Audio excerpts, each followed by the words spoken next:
రాత రాసి పెట్టింటే ఎక్కడికి తప్పించుకోలేము అంటారు కదా, అది ఈ రోజుతో అయితే పచ్చి నిజం అనిపిస్తూ ఉంది.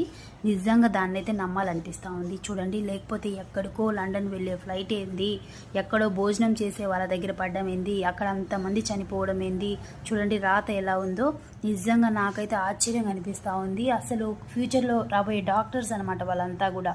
ఎంతమంది లైఫ్స్, ఎన్ని అంబిషన్స్ పెట్టుకొని ఉంటారు ఫ్లైట్లో వెళ్ళే వాళ్ళు కానీ, అక్కడ ఉన్నవాళ్ళు కానీ, అందరి లైఫ్లు పోయినట్లే. కొంచెం జరగడం వల్ల అది నార్మల్గా బైక్స్, కార్స్, ఆ జర్నీస్ అంటేనే కొంచెం భయపడతా ఉంటాం అనమాట. ఎందుకంటే ఇప్పుడు చూస్తూ ఉన్నాం కారు కానీ బైకులు కానీ ఎట్లా అంటే అట్లా పోవడము, ఇంకొక వెహికల్ వచ్చి దీనిపైన పడి ఏదైనా అవ్వడము, ఇవే అనుకుంటే ఇప్పుడు ఫ్లైట్స్ చూడండి మన కళ్ళ ముందే ఇంత దగ్గరలో జరిగినటివి చూస్తూ ఉంటే ఆశ్చర్యంగా ఉంది నాకైతే నిజంగా.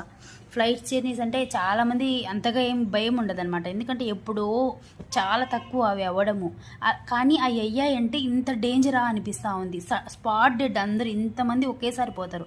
అదే బైక్ కానీ కారు కానీ అయితే ఒక ఇద్దరు లేకపోతే ముగ్గురు లేకపోతే నలుగురు, అది కూడా కొంతమంది గాయాలయ్యి కొంతమంది ఏదైనా అవ్వడం అట్లా అవుతుంది. కానీ దానికంటే ఇదే చాలా డేంజర్ అనిపిస్తూ ఉంది చూస్తూ ఉంటే. నిజంగా చాలా బాధాకర విషయం, నిజంగా చాలా సాడ్ న్యూస్ ఇదైతే అందరికీ.